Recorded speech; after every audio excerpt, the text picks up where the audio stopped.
Hello, आवाज आ रही है? हाँ जी मैम। आवाज आ रही है good Aastha ji. Evening sir. Good good evening sir. Evening. नमस्कार, आप सभी को मेरा प्रणाम। आईएफपीएच के इस हिंदी मंच पे मैं डॉक्टर आस्था आप सभी का स्वागत करती हूँ। आज हमारे अ, आज हमारे निरंतर आईएफपीएच का 561वां दिन है। आप अवगत होंगे कि आईएफपीएच फोरम एक अंतर्राष्ट्रीय होम्योपैथिक संस्था है जो पिछले कोविड काल से निरंतर दैनिक वेबिनार का आयोजन कराता आ रहा है। प्रारंभ में ये अंग्रेजी और मलयालम भाषा में किया जाता रहा है। तत्पश्चात ये अब हिंदी में भी आयोजित किया जाने लगा है। इस कार्यक्रम का मुख्य उद्देश्य होम्योपैथिक से जुड़े ज्ञान का साझा करना है। आइए इस बैठक को प्रारंभ करने से पहले हम 1 मिनट का मौन रखें और ईश्वर से मार्गदर्शन की प्रार्थना करें।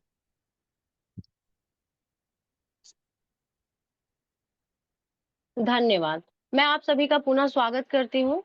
आज के इस बैठक को शुरू करने से पहले मैं वक्ता डॉक्टर नगेंद्र कुमार सिसोदिया सर का स्वागत करती हूँ। और इस सेशन को पूरा स्टार्ट करने से पहले मैं इनके बारे में कुछ बताना चाहूंगी। सर ने बीएचएमएस और एमडी के साथ साथ पीएचडी की भी डिग्री हासिल की है। Sir state government homeopathic medical college hospital Ghazipur जो कि उत्तर प्रदेश में है, वहां पे एज असिस्टेंट प्रोफेसर पोस्टेड है। डिपार्टमेंट है pathology. Thank you so much sir, यहाँ आप आए, अपना समय दिया। ठीक है सर, मैं आपसे अनुग्रह करती हूँ, आप अपना सेशन स्टार्ट करें। सर। धन्यवाद आस्था जी। जी। जी। मैं बताना चाहूंगी आज का सर का टॉपिक है treatment of otorrhoea with homeopathic medicine. जी। धन्यवाद आस्था। अ, जैसा कि थैंक यू अभी सर। आस्था जी ने बताया कि आज का हमारा विषय है कि treatment of otorrhoea with homeopathic medicine. छोटा सा इसमें मैंने करेक्शन किया है। Efficacy of the homeopathic medicine in the treatment of otorrhoea with repertory. Just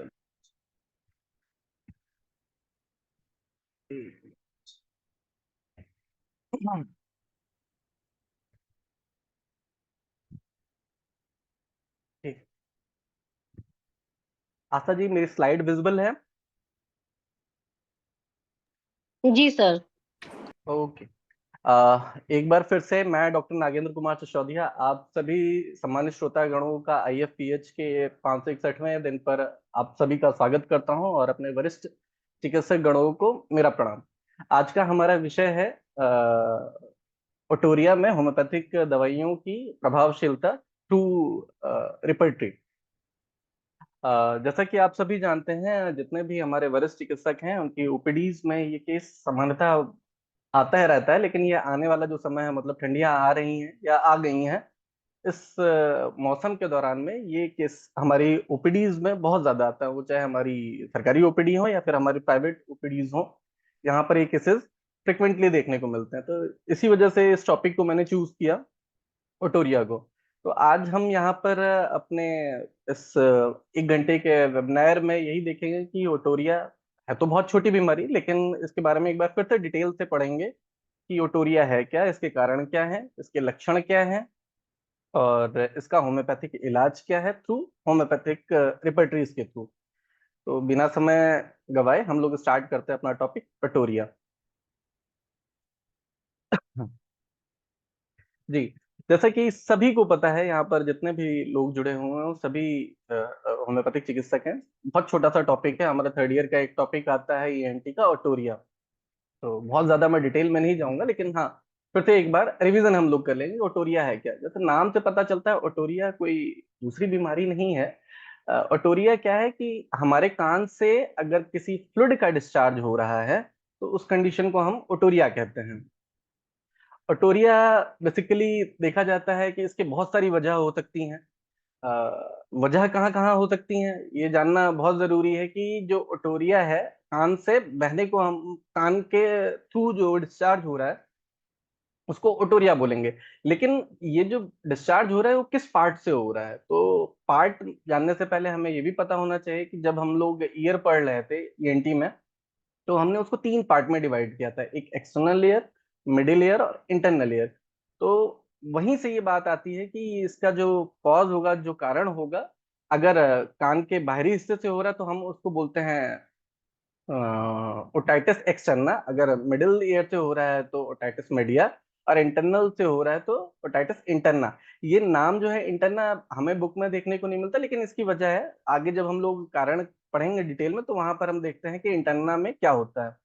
तो अभी हमने ये देखा कि ओटोरिया का जो कारण है वो जिस जगह से हो रहा है, अगर वहां कोई प्रॉब्लम आ गई, कोई पैथोलॉजी डेवलप किया और जिसकी वजह से डिस्चार्ज हो रहा है, तो वो उसके मुख्य कारण हो सकते हैं।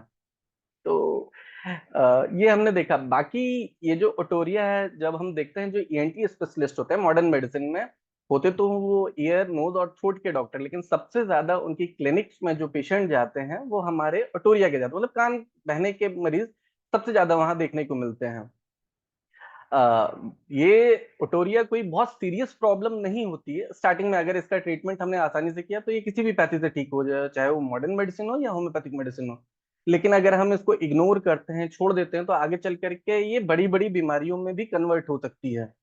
तो हॉस्पिटलाइज पेशेंट आपको ओटोरिया को देखने के कम मिलेंगे, लेकिन हाँ ओपीडीज में, वो चाहे मॉडर्न मेडिसिन के हों, ईएनटी स्पेशलिस्ट के, वहां पर पेशेंट आप देखोगे ओटोरिया के भरे हैं, या फिर हमारे होम्योपैथिक क्लिनिक्स में भी आप देखेंगे ओटोरिया के पेशेंट सामान्यतः देखे जाते हैं। मतलब ये हॉस्पिटलाइज पेशेंट नहीं होता, मतलब ये इतनी कोई बहुत सीरियस कंडीशन नहीं है, ओपीडीज में इनकी फ्रिक्वेंट विजिट देखने को मिलती है। अब ओटोरिया का जो फॉर्म है, ये बेसिकली 5 टाइप का होता है। जैसे कि मैंने बताया, कान के बहने को हम ओटोरिया बोलते हैं। तो जो बह रहा है, जो लिक्विड डिस्चार्ज हो रहा है, वो 5 टाइप का होता है। ये 5 जो टाइप है हमारी रिपर्टरी के लिए बहुत ही इंपॉर्टेंट है। नॉर्मल में, मॉडर्न में क्या है, कान से बह रहा है तो उन्हें कोई मतलब नहीं है। अगर कान से कोई डिस्चार्ज हो रहा है तो क्या करते हैं, सिर्फ एंटीबायोटिक्स दे देते हैं, जो भी आ रही है उनके वहां पर ब्रॉड स्पेक्ट्रम की एंटीबायोटिक्स है उसको चलाते हैं। लेकिन होम्योपैथिक प्रैक्टिस के लिए ये जो 5 टाइप हैं, इसके आधार पर हमारी दवाइयां चेंज हो जाती हैं। वो 5 फॉर्म कौन कौन से हैं? सबसे पहला है पुरलेंट, दूसरा है सीरस, तीसरा है म्यूकॉइड, चौथा है क्लियर, क्लियर ऑब्लिक वाटरी, और पांचवा है ब्लडी। तो लिखा भी है हमने स्लाइड में कि जो पुरलेंट टाइप है ये सबसे ज्यादा देखा जाता है। पुरलेंट का मतलब क्या हुआ कि जो गाढ़ा है, जो बहुत ज्यादा गाढ़ा होता है उसको पुरलेंट बोलते हैं। दूसरा है सीरस। जब कभी हमने ब्लड सैंपल दिया होगा तो देखते हैं कि जब हम ब्लड निकालते हैं तो निकालने के बाद में ब्लड नीचे की तरफ सेडिमेंट कर जाता है और ऊपर में सीरम आ जाता है। तो उस टाइप का अगर डिस्चार्ज हो रहा है तो हम उसको सीरस बोलते हैं। हम आगे की स्लाइड्स में देखेंगे कि सीरस किस किस कंडीशन में ओटोरिया होता है। तीसरा है म्यूकॉइड। म्यूकॉइड का मतलब क्या है कि जैसे स्लाइवा होता है, अगर उस टाइप का डिस्चार्ज है तो म्यूकॉइड है। क्लियर ऑब्लिक वाटरी, अगर पानी जैसा हो रहा है डिस्चार्ज तो वो क्लियर हुआ। और चौथा है ब्लडी, अगर कान का डिस्चार्ज में ब्लड आ रहा है तो ब्लडी टाइप का ओटोरिया हुआ। तो अब जैसे इसमें मैंने लिख रखा है कि जो पुरलेंट टाइप है उसकी जो सबसे ज्यादा वजह होती है, उसके होने के जो कारण है वो इन्फ्लेमेशन है, मीन्स इन्फेक्शन है। अगर हमारे ईयर ड्रम में, वो चाहे एक्सटर्नल ईयर में या मिडिल ईयर में, अगर कोई इन्फेक्शन हो गया है, कोई पायोजेनिक इन्फेक्शन हो गया, तो उसकी वजह से वो इन्फ्लेमेशन होगा, और इन्फ्लेमेशन के बाद में वहां से डिस्चार्ज होगा। तो सबसे बड़ी वजह क्या होती है? इन्फेक्शन, जो पुरलेंट टाइप की ओटोरिया के लिए रिस्पॉन्सिबल होता है। बाकी है म्यूकॉइड है या ब्लडी है, हेड ट्रॉमा की वजह से है। और बाकी की आगे की हम स्लाइड में देखते हैं। तो ये डायग्राम है नॉर्मल में हमारा ईयर का। हमने ईयर को 3 पार्ट में डिवाइड किया है। सबसे पहले ये वाला जो पोर्शन है ये एक्सटर्नल ईयर हुआ, टिम्पैनिक मेम्ब्रेन से बाहर का जो पार्ट है वो एक्सटर्नल ईयर है।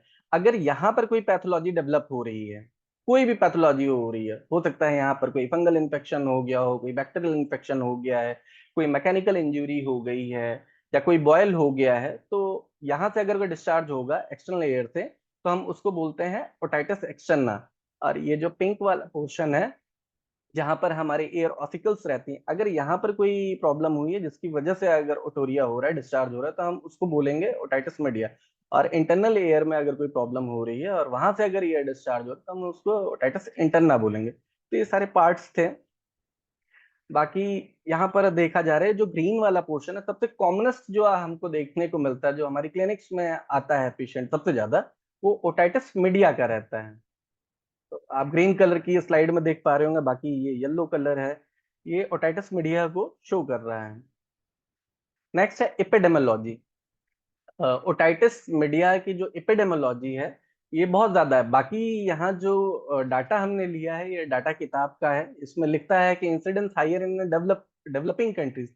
Not only developing country, poor countries में सबसे ज्यादा देखने को मिलता है। वो क्यों देखने को मिलता है? एक तो सबसे पहले क्या है कि वहाँ पे जो सोशो इकोनॉमिक स्टैंडर्ड है वो बहुत कम है, और दूसरा पुअर न्यूट्रिशन, और जो सबसे इम्पोर्टेंट पार्ट है जो कॉज रिस्पॉन्सिबल होता है ओटाइटिस के लिए, वो लैक ऑफ हेल्थ एजुकेशन। जिनको हेल्थ एजुकेशन नहीं पता होता है, जिनको हाइजीन के बारे में नहीं पता होता है, एयर हाइजीन के बारे में, तो ऐसे मरीजों में हम देखते हैं कि ओटाइटिस होने के चांसेस, डिस्चार्ज ओटोरिया होने के चांसेस ज्यादा होते हैं। बाकी एपिडेमियोलॉजी में देखा गया है ये दोनों सेक्स में होता है, ऐसा नहीं है कि किसी मेल में ज्यादा हो रहा है फीमेल में ज्यादा हो रहा है, इक्वली इंसिडेंस है ओटोरिया का दोनों सेक्स में। बाकी age group, all age group हम यहाँ पर स्लाइड में मेंशन है, लेकिन ओटोरिया सबसे ज्यादा जो देखा जाता है वो छोटे बच्चों में देखा जाता है, इन्फेंट में या फिर चिल्ड्रंस में। In India, the overall prevalence of 46 and 16% per thousand in a rural and urban population respectively. आप सभी देखे होंगे यहाँ पे जो डाटा है, मैंने WHO से डाटा ले रखा है, यहाँ पे बताता है कि 1000 की संख्या में अगर 46 मरीज आ रहे हैं रूरल एरियाज में, मतलब इतना इन्होंने बताया कि 1000 में लगभग 46 पेशेंट हमारे ओटोरिया के रहते हैं, और शहरी क्षेत्र में 16 मरीज पर 1000 की पॉपुलेशन में लोगों को आता है। लेकिन मुझे लगता है कि ये जो वेदर आ रहा है यहाँ पर, ये जो डाटा है ऊपर नीचे हो जाता है। हम अपनी क्लिनिक पे भी इस चीज को कई बार वेरीफाई कर चुके हैं, तो देखते हैं नेक्स्ट क्या है। It is also the single most important cause of a hearing impairment in the rural population, not only rural population, urban also। जहां पर मैंने आपको पहले ही बताया कि है तो ये बहुत छोटी बीमारी, अगर इसको लोग इग्नोर करते हैं, अगर इसका समय रहता है ट्रीटमेंट नहीं करते, तो ये एक मुख्य वजह बन जाती है हेयरिंग इम्पेयरमेंट की। नेक्स्ट है साइट ऑफ, जैसे कि हम देख चुके हैं साइट ऑफ एयर डिस्चार्ज, जो कान से डिस्चार्ज हो रहा है उसकी कौन कौन सी साइट है। एक external air, middle air, inner air, हम पहले ही देख चुके हैं। एक्सटर्नल एयर में क्या जो कॉजेज है, ओटाइटिस एक्सटर्ना है, नेक्रोटाइजिंग ओटाइटिस इंटरना है, ट्रॉमा। मिडिल ईयर में acute otitis media, chronic otitis media, mastoiditis, cholesteatoma, trauma. And inner ear में बोन फ्रैक्चर। सिर्फ इनर ईयर में बोन फ्रैक्चर है या अगर कोई मैकेनिकल इंजरी हुई है तो उसकी वजह से इंटरनल ईयर तक डिस्चार्ज हो सकता है। बाकी जो सबसे इंपॉर्टेंट चीज है, कैरेक्टरिस्टिक ऑफ एयर डिस्चार्ज, किन किन कंडीशंस में और किस वजह से, ये जो 5 स्पेशल टाइप थे, 6 स्पेशल टाइप है, उनकी वजह क्या है, वो यहाँ देखने को मिलती है। अगर वाटरी डिस्चार्ज किसी पेशेंट में हो रहा है तो उसकी वजह क्या हो सकती है? Eczema of the air canal. अगर एक्सटर्नल एयर में एक्जिमा हो गया है तो उसकी वजह से वहां से वाटरी डिस्चार्ज हो सकता है। दूसरा वाटरी होने का एक और वजह है CSF, जो कि बहुत रेयर है। अगर इंटरनल एयर में या बेस ऑफ स्कल में फ्रैक्चर हुआ है, इंजरी हुई, तो CSF क्या होता है, हमारे कान के थ्रू बाहर निकलता है, तो वहां पर ये जो वाटरी डिस्चार्ज होगा वो हेड इंजरी या फिर बोन फ्रैक्चर होने की वजह से CSF आ सकता है। तो वाटरी डिस्चार्ज सिर्फ दो ही कंडीशन में है, या तो एक्जिमा की वजह से, एक्जिमा ऑफ एयर कैनल, या फिर बोन फ्रैक्चर की वजह से। नेक्स्ट है पुरलेंट। पुरलेंट मतलब कि शो करता है पुरलेंट कि यहाँ पे कोई बैक्टीरियल इन्फेक्शन हुआ है।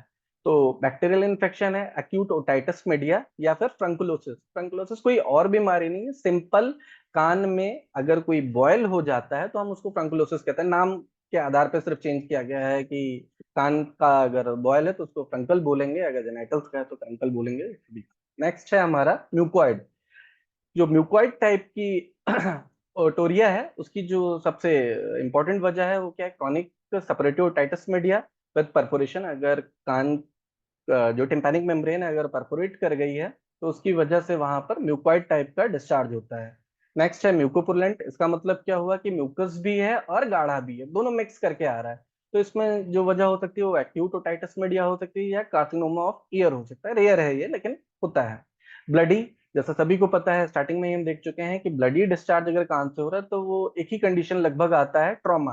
वो ट्रॉमा चाहे रोड एक्सीडेंट हो सकता है या मैनुअल एक्सीडेंट हो जाता है। कई बार क्या होता है कि जो नॉन एक्सपीरियंस्ड डॉक्टर्स होते हैं, अगर आप उनके पास जा करके कान का ईयर जो वैक्स है उसको रिमूव कराते हैं, या फिर छोटे बच्चे अगर कान में कुछ पेंसिल या फिर कुछ इस टाइप का इंस्ट्रूमेंट यूज करते, तो ऐसी कंडीशन में भी कान में इंजरी होती है और वहां से ब्लड का डिस्चार्ज होता है। तो वो ट्रॉमा एक वजह होती है ब्लडी ओटोरिया की। नेक्स्ट है फाउल स्मेलिंग, मतलब बदबूदार डिस्चार्ज हो रहा है, उसके पीछे वजह है क्रॉनिक सुपरटिव ओटाइटिस मीडिया विद कोलेस्टोमा। कोलेस्टोमा कुछ और नहीं है, ये एक टाइप की डिजीज है। अगर किसी पेशेंट को बार बार रिकरेंट ओटाइटिस मीडिया हो रहा है, क्रॉनिक सेपरेटिव ओटाइटिस मीडिया हो रहा है, तो हमारे कान में कुछ एडॉप्टेशन हो जाते हैं। एडॉप्टेशन करने का मतलब क्या है कि जो वहाँ की जो नॉर्मल सेल है वो दूसरी टाइप की सेल से रिप्लेस कर दी जाती है, स्क्वेमस सेल से रिप्लेस कर दी जाती है, वहाँ पे एक हार्ड सब्सटेंस मतलब एक ट्यूमर लाइक ग्रोथ कर देती है हमारे टिम्पैनिक मेम्ब्रेन के जस्ट पीछे। तो इस टाइप की ग्रोथ को हम कोलेस्ट्रोमा बोलते हैं। आगे इसके बारे में भी हम देखेंगे होता क्या है। तो जो सबसे मोस्ट इम्पॉर्टेंट टाइप है हमारा ओटोरिया का या एयर डिस्चार्ज का, वो सिर्फ दो है। ओटाइटिस एक्सटर्नल इतना इंपॉर्टेंट नहीं आता और इतना ज्यादा नहीं रहता। वो आपने देखा कि सिर्फ अगर एक्जिमा हो गया, फंकुलोसिस हो गया, उसकी वजह से एक्सटर्नल होता है। जो मेन पैथोलॉजी है, जो मेन वजह है हमारे कान के बहने की, वो मिडिल ईयर में अगर कोई प्रॉब्लम हो रही है तो वो सबसे बड़ी वजह होती है हमारे कान के बहने की। उसमें दो बीमारियां आती हैं बेसिकली, एक एक्यूट ओटाइटिस मीडिया और दूसरी है क्रॉनिक ओटाइटिस मीडिया। थोड़ा सा देखते हैं हम लोग एक्यूट ओटाइटिस मीडिया के बारे में। एक्यूट सपोरेटिव ओटाइटिस मीडिया क्या होता है? It is an acute inflammation of the middle ear by pyogenic organism। इसका क्या मतलब हुआ कि ये एक्यूट इन्फ्लेमेशन है हमारे मिडिल ईयर में किसी pyogenic organism. Pyogenic organism bacterias होते हैं। जब कभी हमारे बॉडी का इम्यून सिस्टम डाउन कर जाता है या फिर अगर किसी वजह से पेशेंट का अगर कुछ एक्सटर्नली इंजरी हुई है या फिर अगर बहुत ज्यादा मेडिसिन खा रहा था, एलोपैथिक एंटीबायोटिक्स वो डाल रहा था, तो वहाँ की जो इम्यूनिटी होती है कमजोर हो जाती है, जिसकी वजह से जो हमारी ही बॉडी का नॉर्मल फ्लोरा है या फिर बाहर का जो बैक्टीरिया है वहां पर आसानी से आकर के ग्रोथ करता है, और ग्रोथ करने की वजह से वहां पर अपनी कॉलोनी बनाता है। कॉलोनी बनाने के बाद में क्या करेगा कि वहां पर वो इन्फ्लेमेशन प्रोड्यूस करता है और इन्फ्लेमेशन के बाद में वो डिस्चार्ज प्रोड्यूस करेगा। ये इसकी पैथोफिजियोलॉजी है। तो अगर हमारे मिडिल एयर में अगर कोई पैथोजेनिक ऑर्गेनिज्म का इन्फेक्शन हुआ है तो वहां पर वो इन्फ्लेमेशन प्रोड्यूस करेगा। ये जो इन्फेक्शन है हमारे मिडिल ईयर के किसी भी पार्ट में हो सकता है, वो ईयर क्लेफ्ट में हो सकता है, स्टेन ट्यूब में हो सकता है, मिडिल ईयर के एटिक में होगा, एडिटस एंट्रम में होगा, या फिर मस्टर्ड सेल कहीं भी जाकर के वो पायोजेनिक इन्फेक्शन प्रोड्यूस करेगा। और ये पायोजेनिक जो इन्फेक्शन है ये इन्फ्लेमेशन प्रोड्यूस करता है, जिसकी वजह से डिस्चार्ज होगा। अब एक बात आती है जिसमें सबको स्टार्टिंग से कंफ्यूजन रहा है कि ये एक्यूट और क्रॉनिक में क्या डिफरेंस है। यहाँ पे जो लिटरेचर है हमारा धिंगरा, जो ईएनटी की सबसे फेमस बुक है जिसको हम होम्योपैथ वाले या फिर मॉडर्न वाले सभी पढ़ते हैं, वहां पर जो क्लासिफिकेशन दिया हुआ है एक्यूट का, ये बोलता है कि अगर ये infection less than 3 week duration का है तो हम इसको एक्यूट में रखेंगे। अगर ये मोर देन 3 वीक से ऊपर जा रहा है और कान से अगर ये डिस्चार्ज हो रहा है तो हम इसको क्रॉनिक में कन्वर्ट कर देते हैं। तो कहने का क्या मतलब हुआ, जो एक्यूट सपोरेटिव ओटाइटिस मीडिया है अगर 3 सप्ताह तक कान से डिस्चार्ज हो रहा है तो हम उसको एक्यूट में रखेंगे। अगर ये 3 सप्ताह से ज्यादा प्रोलॉन्ग कर गया, आगे बढ़ गया, तो हम उसको क्रॉनिक में रखेंगे। तो एक्यूट सेपरेटिव ओटाइटिस मीडिया की जो इटियोलॉजी है वो सबसे ज्यादा क्या क्या है, it is the more common specially in infant. हम एपिडेमियोलॉजी में भी देख चुके हैं कि सबसे ज्यादा कॉमन होता है इन्फेंट में और चिल्ड्रन में of of lower socio economic group. मतलब कि जिनका सोशो इकोनॉमिक ग्रुप कम होता है, ऐसी ग्रुप में बच्चों में बेसिकली ये देखा जाता है कि ये बीमारी सबसे ज्यादा होती है। लेकिन ऐसा नहीं है कि सिर्फ ये छोटे बच्चों में ही होगी या इन्फेंट्स में ही होगी या एडल्ट में ही होती है। इन्फेंट्स में होने के पीछे रीजन क्या है? जो सबसे मुख्य रीजन है लोअर सोशो इकोनॉमिक ग्रुप में, छोटे बच्चों का सबसे पहला तो क्या होता है, जो स्टीयन ट्यूब होगा वो छोटा रहता है। और दूसरी चीज क्या है कि ये जो स्टीयन ट्यूब है हमारे नेजोफेरिंक्स से, मतलब मुंह से जो पाइप है कनेक्ट रहती है कान तक। तो छोटे बच्चों में क्या रहता है कि जो बच्चे बॉटल फीड करते हैं या फिर जो ब्रेस्ट फीड करते हैं, कई बार आपने देखा होगा माएँ जो है, गांव की जो महिलाएं हैं जहाँ पे लैक ऑफ हेल्थ एजुकेशन है, वो क्या करती हैं, बच्चे को लेटी हुई हैं और लेट करके फीड कराती हैं। तो कई बार क्या होता है, जो बच्चे के माउथ का स्लाइवा है या फिर वो जो फूड पार्टिकल है या फिर जो मिल्क है वो स्टीयन ट्यूब के थ्रू हमारे मिडिल ईयर में जाता है और मिडिल ईयर में जाकर के वहां पर लोकल इन्फ्लेमेशन प्रोड्यूस करता है। अगर वहाँ की इम्यूनिटी कमजोर होती है तो वहां पर क्या करता है, वो अपना इन्फ्लेमेशन की जो मैकेनिज्म है वो पूरी कंप्लीट करेगा। एक कंडीशन ऐसी आएगी कि जब इन्फ्लेमेशन हो जाएगा तो वहां से वो डिस्चार्ज होना स्टार्ट हो जाता है। इस वजह से छोटे बच्चों में ये बीमारी बड़ों के कंपैरिजन में ज्यादा देखी जाती है। जो ब्रेस्ट फीडिंग इन्फेंट होते हैं या जो बटल फीडिंग इन्फेंट्स होते हैं उनमें ये बीमारी ज्यादा होती है कंपेयर टू एडल्ट। बाकी typically the disease follows the viral infection of upper respiratory tract, but soon the pyogenic organism invade the middle ear। देखा गया है कि जो अपर रेस्पिरेटरी ट्रैक्ट है, जब पेशेंट्स में वायरल इन्फेक्शन होता है, जैसे कोल्ड हो गया, फ्लू हो गया, इन्फ्लुएंजा हो गया, ऐसी कंडीशन में क्या रहता है, हमारे माउथ का और हमारे अपर रेस्पिरेटरी ट्रैक्ट की जो इम्यूनिटी आफ्टर वायरल इन्फेक्शन कम हो जाया करती है। तो जब इम्यूनिटी हमारी कम हो जाएगी तो जो नॉर्मल फ्लोरा है या जो नॉर्मल से बैक्टीरिया है जो हमारे शरीर में पहले कोई बीमारी प्रोड्यूस नहीं कर रहे थे, लेकिन इम्यूनिटी कम होने की वजह से ये आसानी से उस एरिया में एंटर कर जाते हैं और वहां जाकर के अपनी कॉलोनी बनाते हैं, और बनाने की वजह से सेम वही चीज की इन्फ्लेमेशन करते हैं और डिस्चार्ज करने के लिए, ईयर ओटोरिया के लिए, कान के बहने के लिए रिस्पॉन्सिबल कॉज प्रोड्यूस करते हैं। बाकी इसमें जो प्रीडिस्पोजिंग फैक्टर्स हैं तो वही है recurrent attack of common cold. आप देखोगे कि जो ओटोरिया है, जो किसी पेशेंट का जो कान बह रहा है, वहां पर हिस्ट्री पेशेंट देता है कि डॉक्टर साहब मुझे बार बार कफ हो जा रहा है, कोल्ड हो जा रहा है, जैसे ही वेदर चेंज होता है कि सर्दी जुकाम स्टार्ट हो जाया करता है, तो ऐसे मरीजों में ओटोरिया होने का, एएस होने का, एक्यूट सपोरेटिव ओटाइटिस मीडिया होने के चांसेस बढ़ जाते हैं। बाकी कुछ वायरल इन्फेक्शन हैं, एग्जाम मंथेमेटस फीवर, लाइक मतलब कि इसका मतलब क्या हुआ, जो जिन फीवर में रैशेस आते हैं, जैसे मिजल्स है, डिप्थेरिया है, वोपिंग कफ है, इसमें क्या होता है, इन बीमारियों को होने के बाद भी देखा गया है कि पेशेंट में ओटोरिया होने के चांसेस बढ़ जाते हैं। नेक्स्ट है infection of the tonsils and adenoids. जैसा कि मैंने आपको बताया, आप सभी जानते हैं कि जो स्टेचियन ट्यूब है हमारे नेजोफेरिंक्स से, मतलब माउथ के जो फ्लो रूफ है उससे कनेक्टेड होता है। जब कभी माउथ में कोई भी डिजीज हो, वो चाहे टॉन्सिलाइटिस हो, एडेनाइटिस हो, फेरेंजाइटिस हो, या फिर लरेंजाइटिस हो, या फिर गम की अगर कोई प्रॉब्लम है, अगर वहां कोई इन्फेक्शन डेवलप कर गया है, तो वो इन्फेक्शन आसानी से स्प्रेड कर जाता है स्टेचियन ट्यूब के थ्रू हमारे मिडिल लेयर में, और वहां जाकर के फिर से वो ओटोरिया रिस्पॉन्सिबल कर सकता है। नेक्स्ट है क्रॉनिक राइनाइटिस एंड साइनोसाइटिस। अगर किसी पेशेंट को क्रॉनिक हिस्ट्री है कि उसकी नाक से पानी आ रहा है, तो हो सकता है उसको ओटोरिया भी ये प्रोड्यूस करा सकता है। नेक्स्ट हमारा एक जो दूसरा प्रेडिस्पोजिंग फैक्टर है वो नेजल एलर्जी। अगर किसी पेशेंट को एलर्जी है धूल से, धुएं से, किसी चीज से, तो ऐसे मरीजों में भी ओटोरिया होने के चांसेस बढ़ जाते हैं। पांचवा जो प्रेडिस्पोजिंग फैक्टर है, ट्यूमर ऑफ नेजोफेरिंक्स।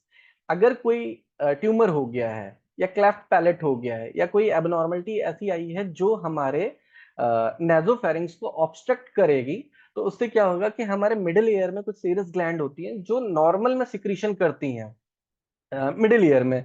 अगर उस पार्ट में नेजोफेरिंक्स में कोई ऑब्स्ट्रक्शन हो जाएगा, तो वो जो सिक्रीशन था वो प्रॉपर ड्रेन हो नहीं पाएगा माउथ में, और जब माउथ में वो ड्रेन होगा नहीं, तो धीरे धीरे क्या होगा, वही जो सिक्रीशन था एक्यूमुलेट होगा, और एक्यूमुलेट होने के बाद क्या होता है, दो ही रास्ते हैं निकलने के। वो जो मिडिल ईयर का जो सिक्रीशन था, या तो नेजोफेरिंक्स के थ्रू माउथ में ड्रेन हो जाए, या फिर वो टिम्पैनिक मेम्ब्रेन को परफोरेट करके, फाड़ करके, वो एक्सटर्नल एयर के थ्रू बाहर निकल जाए। तो होता क्या है, ट्यूमर अगर नेजोफेरिंक्स में हो गया, या फिर ट्यूमर नहीं, ये कोई भी ऑब्स्ट्रक्शन अगर हो गया है, तो हमारा जो स्टेचियन ट्यूब था नेजोफेरिंक्स वाले रूट पर, वो ऑब्स्ट्रक्ट कर जाती है, ब्लॉक कर जाती है। तो लास्ट में यही होगा कि बहुत ज्यादा जब सिक्रीशन होगा, तो जो टिम्पैनिक मेम्ब्रेन है हमारी, टिम्पैनिक मेम्ब्रेन एक सीरस मेम्ब्रेन होती है, बहुत पतली सी मेम्ब्रेन होती है। इसमें इन्फ्लेमेशन होने की वजह से क्या होता है, ये फट जाती है, और फट करके जो भी अंदर का सीरस फ्लूइड था, जो भी फ्लूइड था, वो बाहर निकल आता है। ये एक मेजर वजह थी, पैथोलॉजी थी ट्यूमर।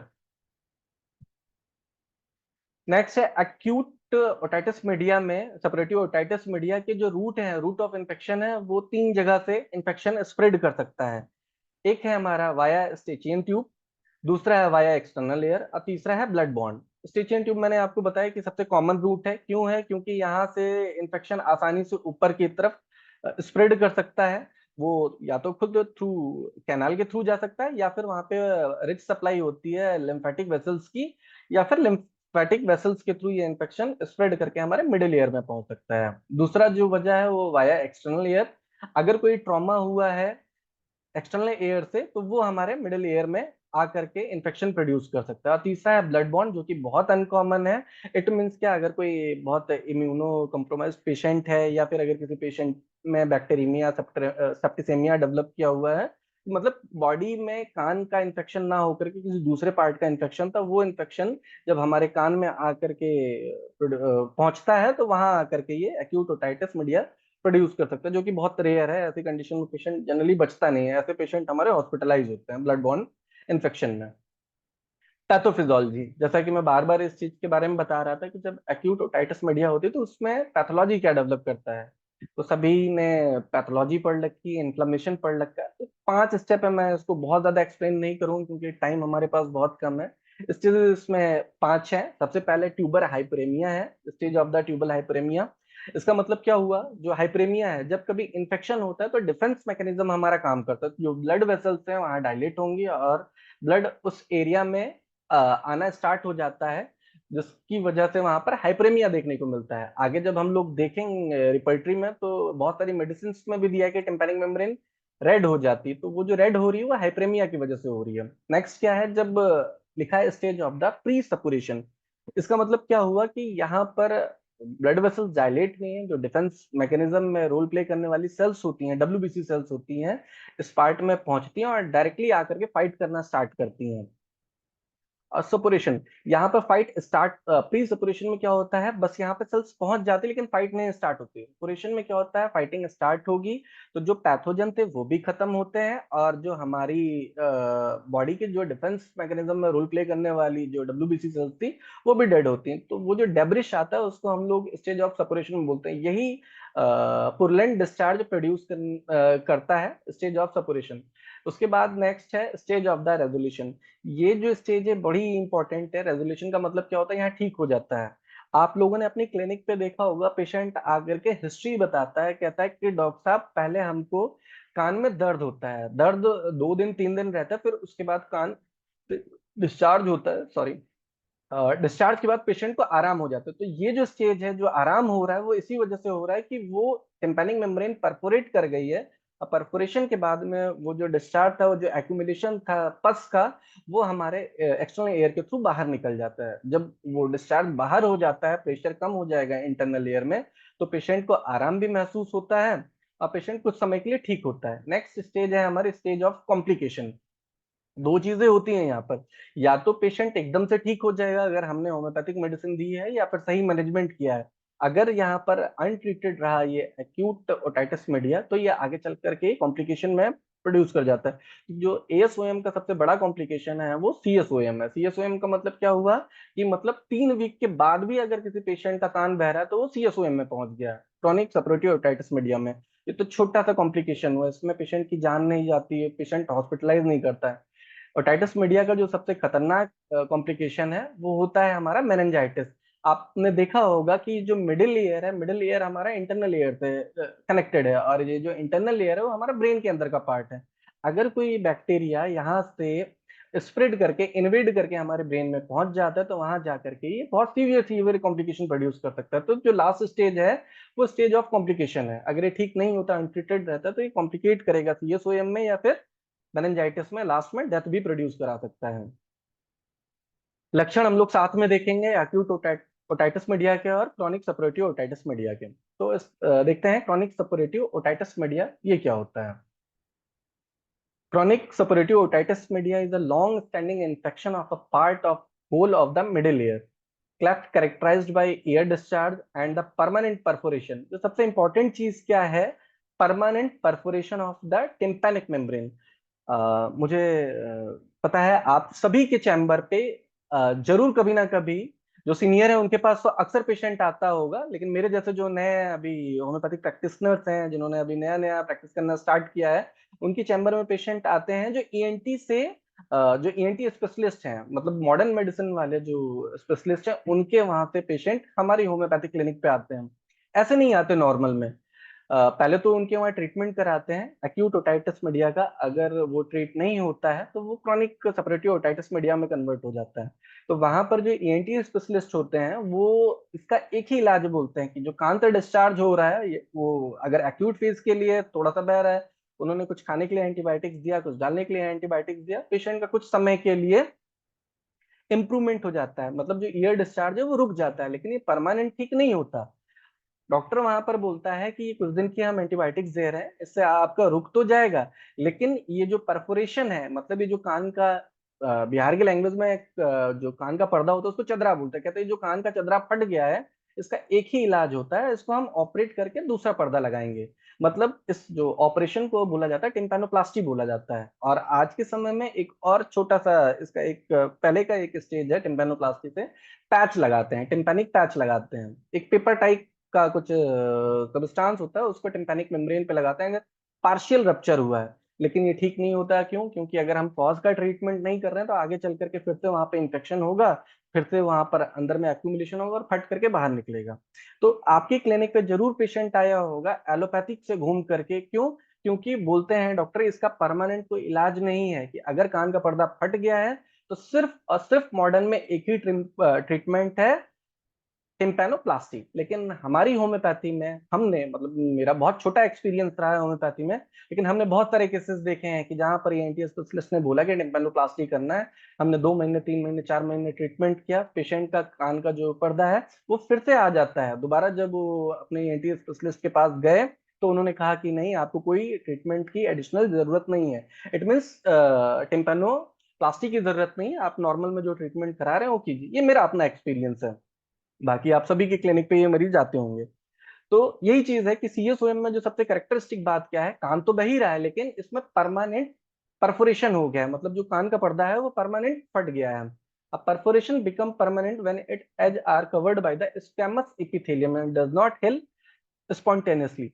कि मतलब ये अपने आप हिल नहीं कर सकता। इसका एक ही इलाज है कि आप जो है टिम्पैनोप्लास्टी कराइए। नेक्स्ट, इसके भी सीएसओएम के भी दो टाइप है, एक टिबो टिम्पैनिक हो गया, एक एटिको एंट्रल हो गया। ये जो नाम है ये सिर्फ लोकेशन के आधार पे, परफोरेशन के आधार पर जो कान के पर्दे में छेद हो रहा है वो लोकेशन के आधार पे किया गया, और कुछ सीरियस होता है और कुछ बहुत ज्यादा डेंजरस नहीं होता। तो जो ट्यूबो टिम्पैनिक है वो बेनाइन है, सेफ है कंपेयर टू एटिको एंट्रल। शॉर्ट में हम लोग समझते हैं, बहुत ज्यादा हम लिटरेचर नहीं देखना चाहेंगे। यहाँ से देखते हैं कि इन दोनों में डिफरेंस क्या है। दोनों में कान से बहता है, लेकिन जो बेसिक डिफरेंस है वो यही है कि डिस्चार्ज होता है ट्यूबो टिम्पैनिक से, वो प्रोफ्यूज होता है, म्यूकॉइड होता है, ऑर्डरलेस होता है। ये भी जो करेक्टर है, मतलब म्यूकॉइड है या पुरलेंट है, ये वैरी करता है। मेन क्या है, परफोरेशन कहाँ पर हो रहा है, ट्यूबो टिम्पैनिक में और एटिको एंट्रल में। जो पहला वाला टाइप है जो सेफ था, जो बहुत ज्यादा डेंजरस नहीं था, वो ट्यूबो टिम्पैनिक है। इसमें परफोरेशन हो रहा है, जो कान का पर्दा है एकदम बीचों बीच में हो रहा है। ठीक है, जो कान के पर्दे में जो छेद हो रहा है ट्यूबो टिम्पैनिक में एकदम बीचों बीच में हो रहा है। मतलब कहने का मतलब ये है कि जब हम पेशेंट का माइक्रोस्कोप के थ्रू एग्जामिनेशन करते हैं, या नॉर्मली भी टॉर्च से अगर एग्जामिन करते हैं थ्रू ओरोस्कोप, तो वहां पर देखेंगे जो कान का पर्दा है एकदम सेंटर में फटा हुआ है। तो ऐसे केसेस में आप चाहे होम्योपैथिक मेडिसिन लें, किसी दूसरे सिस्टम की मेडिसिन लें, वो चांस है कि वो आसानी से हिल हो सकता है धीरे धीरे करके। जो एटिको एंट्रल है, ये एटिक है, मार्जिनल है, मतलब बाहर बाहर से ये फटा हुआ है। इस टाइप का जो ओटोरिया है ये जल्दी अपने आप हिल नहीं होता। इसका एक ही ट्रीटमेंट है मॉडर्न के अकॉर्डिंगली, कि वो इसका टिम्पैनोप्लास्टी करते हैं। नेक्स्ट क्या है, ग्रैनुलेशन टिश्यू। यहाँ पर आप ट्यूबो टिम्पैनिक में देखते हैं कि ग्रैनुलेशन बहुत ज्यादा कॉमन नहीं है, लेकिन एटिको एंट्रल में कॉमन है। पॉलिप, पॉलिप बन जाता है दोनों में, एक में पेल होता है एक में रेड होता है। जो कलर है वहाँ पे पॉलिप का, एक ट्यूबो टिम्पैनिक में पेल रहेगा, यहाँ पर रेड रहेगा। कोलेस्टोमा, मैंने बताया कि कोलेस्टोमा क्या है, जो टिम्पैनिक मेम्ब्रेन है उसके पीछे में स्क्वैमस सेल की एक टाइप का एक्यूमुलेशन है।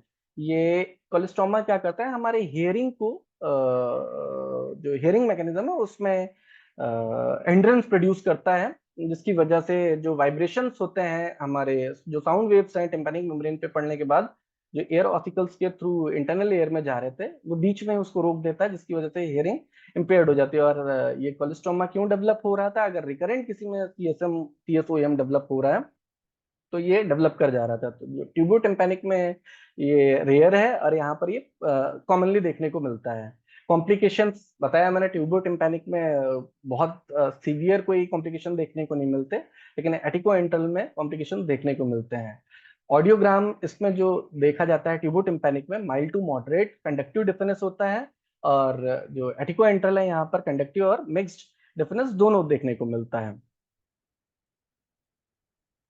इसकी ईटियोलॉजी क्या है, लगभग जो हमारा external sorry acute otitis media की जो ईटियोलॉजी थी लगभग वही है। Ear infection are common in infant and children because of the Eustachian tube are easily closed. बता ही चुके हैं हम लोग इस चीज पे। नेक्स्ट है ear infection can also occur in adult through they are less common than in children. ये भी डिस्कस हो ही चुका है। Anything that cause the Eustachian tube to become a swollen block, make more fluid build up in the middle ear behind the eardrum. Some causes are the, मतलब जो भी cause है जो हमारे स्टेचियन ट्यूब को ब्लॉक कर रहे थे वो कुछ भी हो सकता है। वो एलर्जी हो सकता है, वो डस्ट हो सकती है, स्मोक हो सकता है, या खाने में कोई चीज ऐसी हो जिसकी वजह से पेशेंट का जो स्टेचियन ट्यूब है ब्लॉक हो रहा है।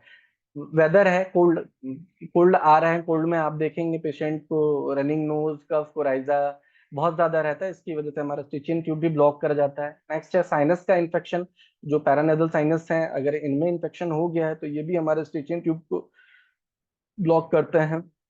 नेक्स्ट है excess mucus saliva produce during teething, छोटे बच्चों में। हाँ, ये भी एक बड़ी वजह होती है कि जो छोटे बच्चे होते हैं जहाँ पे डेंटिशन हो रहा होता है वहां पर स्लाइवेशन बहुत ज्यादा होता है।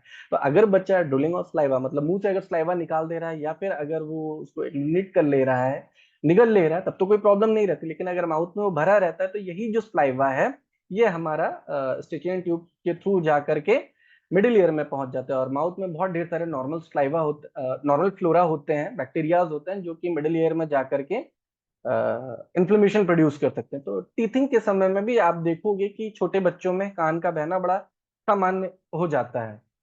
नेक्स्ट है इन्फेक्टेड और ओवरग्रोन एडेनॉइड। हम बात कर चुके हैं कि अगर किसी पेशेंट में इन्फेक्शन हो गया, वो चाहे टॉन्सिल हो या फिर एडेनॉइड्स हो, अगर इस पे इन्फ्लेमेशन है तो ये भी सीएसओएम प्रोड्यूस कर सकते हैं। जो सबसे इंपॉर्टेंट है एडल्ट में, टोबैको स्मोक। अगर कोई सिगरेट पीता है, तंबाकू खाता है, गुटखा खाता है, अगर ओरल हाइजीन ठीक नहीं है तो ये इन्फेक्शन हमारा ऊपर की तरफ जा सकता है। कुछ और भी इसमें कॉजेज हैं जो कि हाँ यहाँ मैंने नहीं मेंशन किए हैं। Other risk factor of air inflection, तो चेंज ऑफ द एटीट्यूड और क्लाइमेट, अगर क्लाइमेट चेंज हुआ है तो उस कंडीशन में भी ऐसा हो सकता है। कोल्ड क्लाइमेट में ज्यादा देखने को मिलता है, एक्सपोजर ऑफ स्मोक है, फैमिली हिस्ट्री में अगर रहा है। इसके साथ साथ में कुछ और प्रीडिस्पोजिंग फैक्टर्स हैं जो हमारे सीएसओएम के लिए रिस्पॉन्सिबल होते हैं। अगर किसी पेशेंट को डायबिटीज की हिस्ट्री रहती है तो वहां पर देखा गया कि बार बार पेशेंट में सीएसओएम दोबारा से हो सकता है। या फिर अगर कोई बार बार, कुछ लोगों को आदत होती है अगर कान में इचिंग हो रहा है तो नॉन मेडिकेटेड कोई भी स्टिक, पेन के रिफिल, कागज, लकड़ी कुछ भी लेकर के कान में वो करते हैं। या फिर आपने गांव में देखा होगा या फिर कहीं भी नॉर्मल लोग क्या करते हैं, जब नहाने जाते हैं तो हाइजीन को लेकर के बड़े कॉन्शियस रहते हैं और कान में जा करके पानी से वॉश करते हैं, साबुन डाल डाल करके। सबने देखा होगा, या फिर हमने भी जब तक पढ़ा नहीं था ईएनटी तब तक हम भी यही करते थे, कान जब नहाने जाया करते थे तो कान में साबुन डाल करके पानी से मारते हैं। या फिर जो लोग स्विमिंग पूल में नहाते हैं या नदी में नहाते हैं या फिर तालाब में नहाते हैं तो उस कंडीशन में क्या होता है, पानी जो है हमारे कान के अंदर जाता है। जबकि बताया जाता है एयर हाइजीन में कि कान के अंदर पानी हमको कभी भी नहीं डालना चाहिए। अगर ये पानी जा रहा है, अगर उसमें कोई इन्फेक्शन है तो ये इन्फेक्शन प्रोड्यूस कर सकता है। लेकिन तब तक प्रोड्यूस नहीं होता है अगर जब तक हमारे कान का पर्दा रखा रहता है, मतलब एक बैरियर का काम करता है टिम्पैनिक मेम्ब्रेन। अगर किसी पेशेंट का कान का पर्दा फटा हुआ है, अगर वो लोकल हाइजीन मेंटेन नहीं कर रहा, कान में पानी डाल रहा है, नदी में नहा रहा है या फिर स्विमिंग पूल में नहा रहा है, तो वहां पर हम लोगों को बीइंग अ डॉक्टर पेशेंट को समझाना होता है कि आपको इन सब चीजों से बचना चाहिए। इवन जब आप नहाने जाइए तो कान के अंदर में कॉटन का इस्तेमाल कीजिए, उसको कान को ढक करके रखिए कि कान के अंदर पानी ना जाए, नहीं तो ट्रीटमेंट में दिक्कतें आएंगी। नेक्स्ट है क्लिनिकल टाइप। क्लिनिकल सिम्टम्स जो हैं इसके ओटोरिया के, वो अलग अलग लोगों में, बच्चों में, एडल्ट में और चिल्ड्रंस में अलग अलग होते हैं। तो जो सबसे मुख्य लक्षण है ओटोरिया का वो देखा जाता है। Sign and symptom common in children include ear pain, जिसको हम ऑस्टेल्जिया बोलते हैं। ऑस्ट्रेलिया कभी भी हो सकता है लेकिन स्पेशली वन लाइंग डाउन, जब पेशेंट लेट जाता है, बच्चा जब लेटा रहता है तो उस कंडीशन में बच्चा रोता है दर्द की वजह से, जिसको हमने ऑस्ट्रेलिया बोला। नेक्स्ट है tugging and pulling at the ear, patient कान में खुजली करता है। ट्रबल ऑफ स्लीपिंग, नींद नहीं आती है बच्चे को। बच्चा नॉर्मल से ज्यादा रोता है, क्यों? क्योंकि पेशेंट को दर्द हो रहा होता है। फ्यूजिनस रहता है, अलग अलग सी साउंड आती है, बैलेंस नहीं बन पाता है, बच्चा गिर जाता है। हियरिंग इम्पेयर्ड हो जाती है। अगर एक्यूट ओटाइटिस मीडिया है तो उस कंडीशन में हमको फीवर भी देखने को मिलता है, माइल्ड टू मॉडरेट या फिर हाई फीवर भी देखने को मिलता है। डिपेंड करता है पैथोजन के ऊपर कि पैथोजन कैसा आया था। नेक्स्ट है drainage of fluid from the year, otorrhoea. Otorrhoea मतलब कान से जो डिस्चार्ज हो रहा है, वो 5 टाइप जो हमने स्टार्टिंग में देखे थे, वो पुरलेंट हो सकता है, सीरस हो सकता है, म्यूकॉइड हो सकता है, वाटरी हो सकता है, या फिर ब्लडी हो सकता है। इसके साथ साथ में पेशेंट को हेडेक रहेगा, लॉस ऑफ एपेटाइट रहेगी।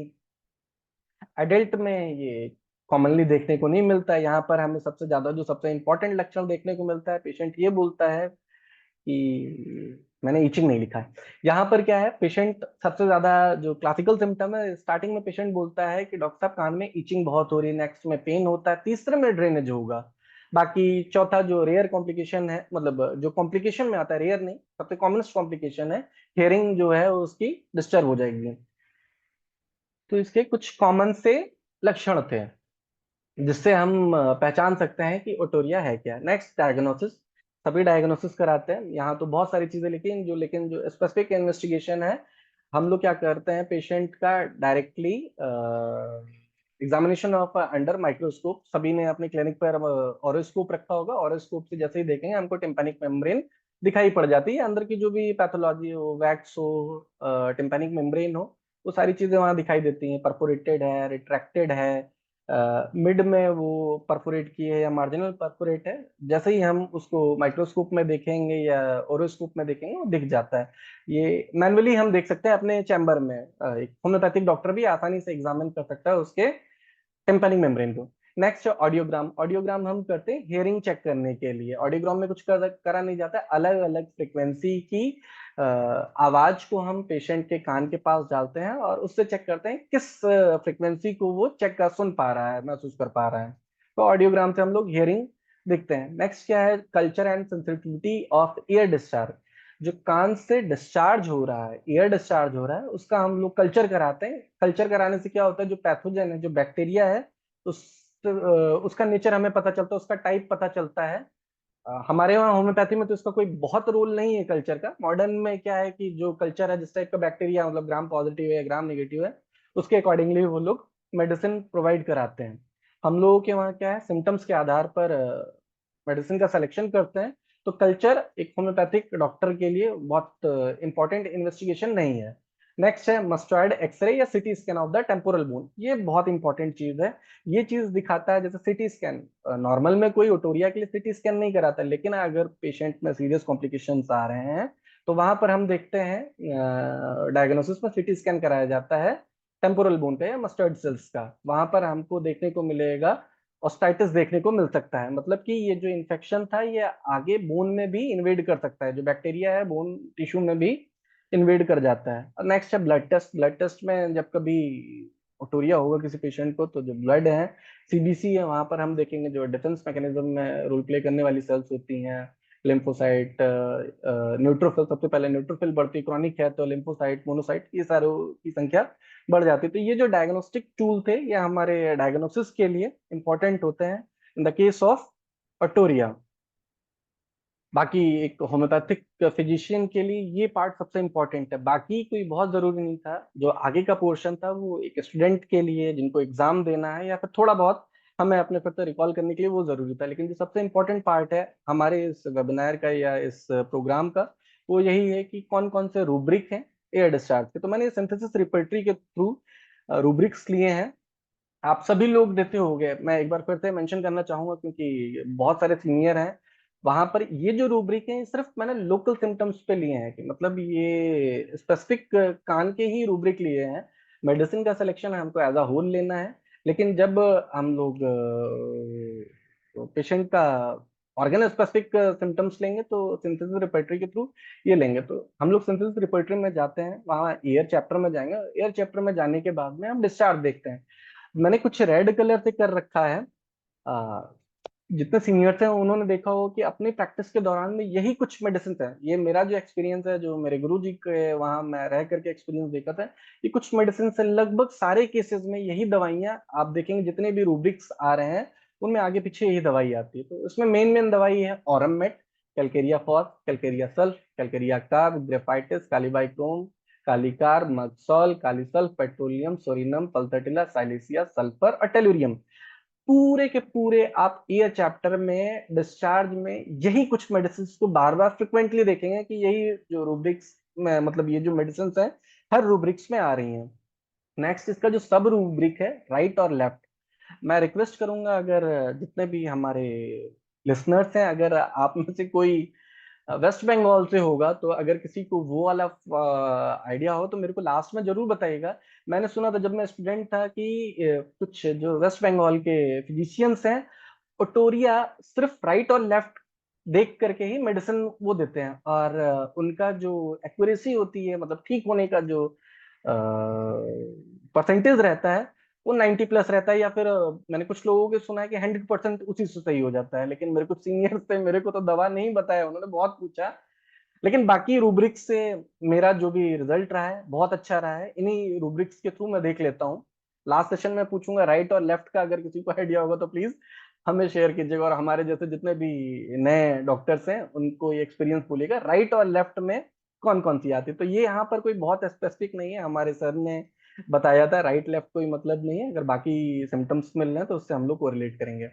नेक्स्ट इंपॉर्टेंट है प्रोलॉन्ग सपुरेशन आफ्टर। है तो बहुत सारे, लेकिन जो मेन मेन रूब्रिक हैं जो हमको क्लिनिक में मुझे जो मिले वो मैं ले रहा हूँ। अगर किसी पेशेंट में बहुत दिन तक सपुरेशन मतलब सीएसओएम है तो ऐसी कंडीशन में कुछ मेडिसिन आती हैं, जैसे कैलकेरिया सल्फ हो गई, पेट्रोलियम हो गया, सोरेनम है, पल्थेटिला है, टेलोरियम है, साइलेसिया है। ये मुख्य मेडिसिन है। बाकी और भी मेडिसिन है, एक मक्सॉल मेरे से छूट गई है यहाँ पर ऐड करना। नेक्स्ट है कॉपियस। कॉपियस मतलब अगर बहुत ज्यादा डिस्चार्ज हो रही है, सिंथेसिस रिपर्टरी में सिंगल एक मेडिसिन है, तो सर ने हमें बताया कि ऐसी मेडिसिन से हमें बचना चाहिए रूब्रिक से जहाँ पे सिंगल मेडिसिन दे रखी है।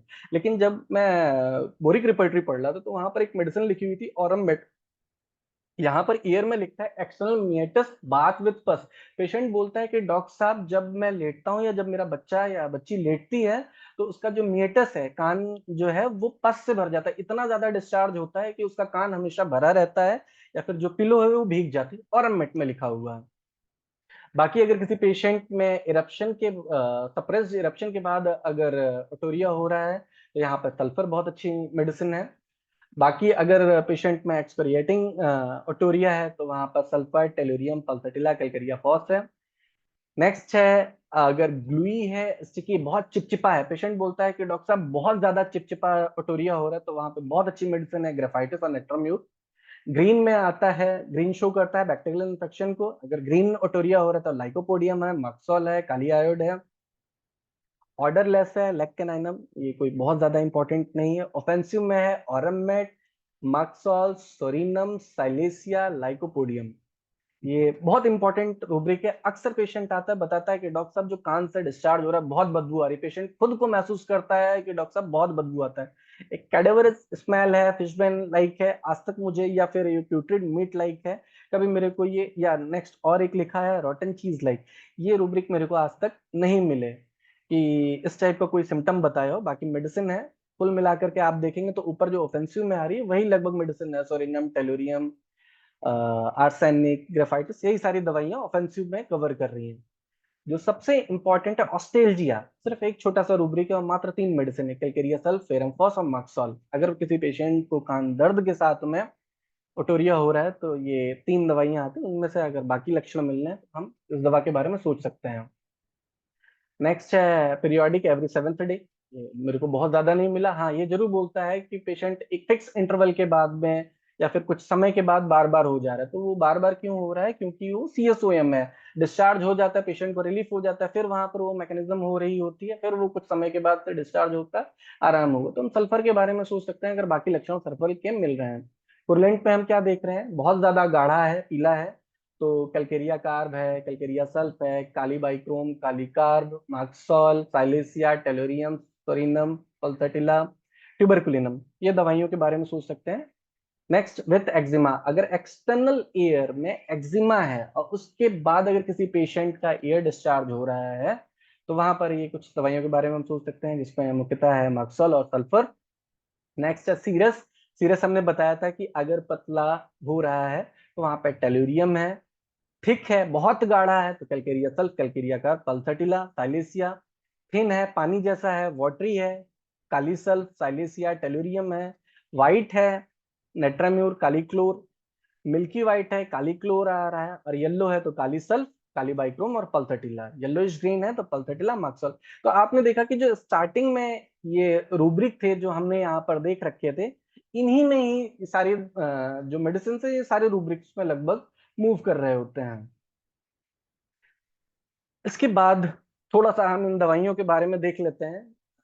सभी को वैसे दवाइयों के बारे में पता है, लेकिन फिर भी एक बार मैंने कुछ सिम्टोमेटिक किया है, वहीं से कुछ दवाइयां उठाई हैं जो सिम्टोमेटिक देती हैं। ये CCRH में इन दवाइयों पर शोध हुआ था और इफेक्टिवनेस देखी गई थी, इस वजह से मैंने इन दवाइयों को यहाँ पे रखा है। सिम्टोमेटिक में एक्ोनाइट है, बेलाडोना, फेरमफास, कालीबाइक्रोम, कालीम्यूर, मक्स डल, फाइटोलक्का, पल्सटिला, सेंगुनेरिया। अगर किसी पेशेंट में पस का फॉर्मेशन हो रहा है तो कैलकेरिया सल्फ, हिपरसल्फ, मक्सॉल, साइलेसिया। इंटरकरेंट पे हम अपने मरीज को स्टेफाइलोकॉक्सिनम और स्ट्रेप्टोकॉक्सिनम दे सकते हैं। बाकी इन मेडिसिन का एलोबरेशन है, मुझे लगता है समय होने वाला है, तो अपने कुछ सीनियर से भी मैं अनुभव लेना चाहूंगा, ओटोरिया के लिए सीखना चाहूंगा। सर धन्यवाद, मेरी स्लाइड यहीं खत्म होती है। आपने कुछ मेडिसिन को डिस्क्राइब करना चाह रहे थे, आपके पास में अभी 7 मिनट है, अगर करना चाहे तो कर सकते हैं। कुछ लोग क्वेश्चन तो नहीं है, इसीलिए मैं बोल रहा हूँ। मैं सर चाहता था कि सीनियर से अगर कुछ मेरे को भी सीखने को मिल जाता। एक क्वेश्चन है इसमें, is there any case seen of perforated tympanic membrane? मैं माफी चाहूंगा नेक्स्ट सेशन में जब कभी आऊंगा तो जरूर केस लेकर के आऊंगा। मेरे लखनऊ का केस था, जो भी रिकॉर्ड है लखनऊ में, और मैं ओपन प्रिस्क्रिप्शन करता हूँ, पेशेंट का प्रिस्क्रिप्शन उन्हीं के पास है। लेकिन हाँ, ये जरूर है कि मैं एक शॉर्ट वीडियो जरूर बना करके आपको दिखाऊंगा। बहुत ज्यादा मेरे पास एक्सपीरियंस नहीं, सिर्फ 2 पेशेंट का एक्सपीरियंस है। बच्चे को ओटोरिया था, वो मेरे ट्रीटमेंट में आए, फिर उसके बाद उनकी बच्चे की माँ को भी वो प्रॉब्लम हुई, तो वो ENT के पास गए। सबसे पहले ENT के पास वो बच्चे को दिखाने के लिए गए थे, दोबारा से फिर वो मेरे ट्रीटमेंट में आए, वो बच्चा ठीक हो गया, फिर पता नहीं किसी वजह से वो दोबारा वो ENT के पास गए, वो अपना पुराना प्रिस्क्रिप्शन लेकर के। डॉक्टर ने वही अपना प्रिस्क्रिप्शन देखा, और प्रिस्क्रिप्शन देख करके जब बच्चे का एग्जामिन करते हैं तो वहां पर जो टिम्पैनिक मेम्ब्रेन परफोरेट थी वो पूरी तरह से ठीक हो चुकी थी। तो वो पूछते हैं कि क्या इसका ऑपरेशन करने की जरूरत पड़ेगी, तो उन्होंने कहा कि नहीं, अब कोई जरूरत नहीं है, ठीक हो गया है। तो उन्होंने पूछा आपने किया क्या, तो उन्होंने, जो हमारे मरीज थे, उन्होंने यही बताया कि हमने, एक डॉक्टर साहब है हमारे होम्योपैथी के, हमने उनसे ट्रीटमेंट लिया, और ट्रीटमेंट लेने के बाद में ये रिजल्ट है। तो ये मेरा एक्सपीरियंस था कि होम्योपैथिक दवाइयों से टिम्पैनिक मेम्ब्रेन जो परफोरेट है वो हील हो जाती है। ये सुनी सुनाई बात नहीं है, मैंने केसेस अपने सीनियर्स के वहां बहुत देखे हैं, लेकिन ये मेरी अपनी क्लिनिक का केस था, जिसका मैं वीडियो भी नेक्स्ट टाइम कभी जब आऊंगा तो 1 मिनट 2 मिनट का जरूर बना करके आपके सामने रखूंगा। जी सर। कि टिम्पैनिक मेम्ब्रेन जो परफोरेटेड हो जाता है वो जी ठीक जी। नहीं होता है, लेकिन हाँ ये हाँ। कहना एकदम 100% सही नहीं होगा, क्योंकि जी होम्योपैथिकली कुछ भी मिराकल होता ही है। और जी। मैंने जी भी कुछ केस देखा है जिसको लोग, डॉक्टर ने कहा कि ये तो परफोरेटेड हो चुका है, लेकिन जी। जी पेशेंट उसके बाद में काफी अच्छा रहने लगा था। हियरिंग जी। भी इम्पैक्ट इंटैक्ट था। हाँ, जी थोड़ा बहुत कम तो हो ही जाता है, आपको ओरिजिनल हियरिंग नहीं रहता है, जी। लेकिन जी जी। मुझे लगता है कि इसमें थोड़ा सा अगर ये ध्यान दिया जाए, ट्रीटमेंट ठीक से किया जाए, जी तो ये जी। अच्छा केस है। और ये जी फील्ड जो है तो होम्योपैथी के लिए चैलेंजिंग तो निश्चित रूप से है, क्योंकि बड़ा जिद्दी टाइप का केस होता है ना। मैं जी। भी देखा हूँ कि ये बच्चा, और खास करके जो अभी आप नागेंद्र जी बता रहे थे कि बच्चों लोगों में ये ज्यादा होता है, अधिकांश बच्चों में। और हमको लगता है कि मदर का केयर खुद नहीं होता है, वो कान में जी। जी पानी चला जाना, कुछ डाल देना, ये सब आम बात जी। होता है। और इसके कारण क्या होता है कि बच्चे लोग तो सफर करने लगते हैं इससे, जी। जी कान के दर्द से, बहाव से। एक है, और ओटोरिया के साथ में सबसे बड़ा प्रॉब्लम क्या होता है, ये पेनफुल भी बहुत हुआ करता है। कई केस जो जी। मिलेगा आपको पेनलेस मिलेगा, कई केस मिलेगा पेनफुल। जी। जी पेनफुल में बहुत मैनेजमेंट बच्चों लोगों में बहुत दिक्कत हो जाता है, क्योंकि सिम्टोमेटिकली ऑब्जर्वेबल सिम्टम्स नहीं रहता है, लेकिन बॉडी लैंग्वेज वहाँ पर बहुत काम करता है। जहाँ की आपको कोई खास सिम्टम्स नहीं मिल रहा है, तो उनके पेशेंट के बिहेवियर और बॉडी लैंग्वेज को लेकर के चलेंगे तो वो बहुत, जैसे कुछ कहते हैं कि कुछ बच्चे कान के दर्द को के समय में कान में ऐसे करके उंगली डालता है, है ना, कि उसे आराम मिलता है ना। तो जी। ये एक आप लोग बता नहीं, लोग बताएगा नहीं, लेकिन देख रहे हैं कि आपके सामने बच्चा है तो कान का उंगली डाले हुए, जब आप पूछोगे कि तब वो बताएगा कि हाँ हमको इसे आराम मिलता है। तो pouring finger into the year एक अच्छा लक्षण है आपको, है ना। तो प्रेस करने से, उंगली को प्रेस करने से कान के दर्द में आराम मिल जाता है, ये एक अच्छा सिम्टम्स मिल जाता है। डिस्चार्जेज का कलर और उसका नेचर उसके मैग्नेटिक इम्पैक्ट को भी बताता है ना, उसके मैग्नेटिक इम्पैक्ट को भी बताता है। अगर बहुत ही ग्रीनिश है, सड़ा हुआ है, तो ये एक सिफिलिटिक जनरेशन का ले आता है। अगर वह ब्लैंड है, ये लेवल पर है, तो वह सोरिक लेवल पर चला आता है। इसी तरह से हम लोग को एनालिसिस करने में और मेडिसिन के ग्रुप को सिलेक्ट करने में सुविधा होता है, जिससे कि हम लोग सिंगल मेडिसिन को सिलेक्ट कर सके। तो मुझे तो और कोई सवाल यहाँ पर नजर नहीं आ रहा है। अच्छा है, नागेंद्र जी बराबर इस तरह के नया चीज को लेकर के आते हैं, प्रैक्टिस ऑफ मेडिसिन से रिलेटेड इनका टीचिंग भी है, और प्रैक्टिस ऑफ मेडिसिन के हिसाब से इन्होंने काफी कंप्लीट इंफॉर्मेशन देने का कोशिश हम लोगों के सामने में किया है। और मैं समझता हूँ कि सभी खास करके यंगस्टर जो हैं यहाँ पर, उनके लिए बहुत अनुभव का बात होगा, और हम लोगों के लिए यह रिफ्रेशमेंट हुआ, है ना। मुझे एक पुरानी जो दिमाग में एक फ्रेश हो जाने का मौका मिलता है, तो दोनों चीज के लिए तैयार रहना चाहिए। एक्सेप्टेंस बहुत इम्पोर्टेंट है, और ये आपके लिए बहुत ही मददगार होगा। और किन्हीं को कुछ कहना हो तो आप बोल सकते हैं। सर, मैं अपने सीनियर से, जो सीनियर प्रैक्टिशनर्स हैं, उनसे जरूर रिक्वेस्ट करूंगा कि अपने कुछ अनुभव बताएं, जिससे हम लोगों को कुछ फायदा हो सके। ये तो नॉर्मल लिटरेचर था। हाँ, वैसे कुछ लोग अभी कोई हैंड रेज भी नहीं किए हैं। एक खाली डॉक्टर राम प्रवेश सर। राम राम प्रवेश प्रवेश जी, सर। तो वो हमेशा धन्यवाद देते हैं, तो जी जी धन्यवाद जी देने जी। में उनको अच्छा लगता है। ठीक है, और वो अच्छा भी है, आप लोग को प्रोत्साहन का काम करता है, तो जी मुझे जी जी लगता है जी। कि काफी अच्छा है। उनका भी अप्रोच बहुत अच्छा है, मैं अप्रिशिएट करता हूँ उनके अप्रोच को भी। और 2 मिनट और है, जब सवाल नहीं रहता है तो इंतजार कीजिए। चलिए सर, प्रणाम। ठीक है और सर। बहुत बहुत बधाई हो नागेंद्र सिसोदिया जी का। बहुत धन्यवाद सर। अच्छा बताए आप। ओटोरिया के केस में आपने वैज्ञानिक पहलू से एनाटॉमी, फिजियोलॉजी सारी चीज बताई, इसमें कोई कमी नहीं है। और अपना एक्सपीरियंस जो भी शेयर किए, एक चीज जो बताए आप कि डिस्चार्ज पर जितनी दवाइयां हैं, जी जी वास्तविक में रोल जी वही दवाई करता है डिस्चार्ज में जितने हैं। हमारा जी। अपना अनुभव है, ओटोरिया के कई केस देखे हैं, लेकिन हम ज्यादा पल्सेटिला, साइलेसिया, सोरिनम इससे ठीक बहुत किए हैं। सुंदर, और बहुत सुंदर, बहुत सुंदर। इंटर करेंट रेमेडी में हमने टूबरकुलम या बैसिलम एक खुराक जरूर बहुत देते सुंदर, हैं। एक दो बहुत सुंदर खुराक सर। महीना 2 महीना पर देते हैं, और बहुत अच्छा से ठीक होता है। ज्यादा करके पल्सेटिला और साइलेसिया से ठीक होता है। सर, वो डर दायां रहता बायां का कोई रिलेशन है क्या सर? दाएं बाएं का कोई रिलेशन है क्या? हम तो दाया बाया का रिलेशन नहीं, आप जैसे हम बताए आसानी से ऐसे बंगाल के पूछेंगे सर, बारे में। बहुत सारे बंगाली जो रहे हैं हमारे साथ के कलीग्स, वो कभी अब तो बताए नहीं। दाया, यदि बाया में होगा लैकेसी, दाया में होगा लाइकोपोडियम, सिग्नेरिया, यही दवा है जी और जी जी क्या जी है। और जो दाया बाया के दवाई है होम्योपैथिक में, वही ना दिया जा सकता है। जी जी जी जी ऐसा जी तो जी है नहीं कुछ जो है। सिग्नेरिया जी है, लाइकोपोडियम है, लैकेसिस है, लैकेसिस मामा हो गया, सिग्नेरिया जी जी। रिजेंडाइना। अच्छा, ठीक है, ओके, बहुत बहुत बधाई हो धन्यवाद बहुत सर, सोदिया धन्यवाद। जी। बहुत और बहुत अब मैं धन्यवाद। और ये आस्था जी को कहूंगा कि सेशन का समय हो गया है, क्लोज कर आस्था जी। डॉक्टर जी आस्था सर। हैं ठीक ठीक क्या? ठीक। जी sir. Okay. Thank you sir so much sir. Hello hello. हाँ, आप बोलिए आस्था जी। सर। हेलो। हाँ, आवाज जी आ जी रही है Aastha ji. Thank you so much sir, IFPS में आप आए और आपने अपना ज्ञान का साझा किया। ऐसे ही निरंतर हम लोग के साथ बने रहिए। Thank you so much sir. Thank you चलिए ये Thank you so बहुत अच्छा, बहुत अच्छा, प्रणाम बहुत सर, बढ़िया। सादर प्रणाम सर, धन्यवाद। धन्यवाद धन्यवाद।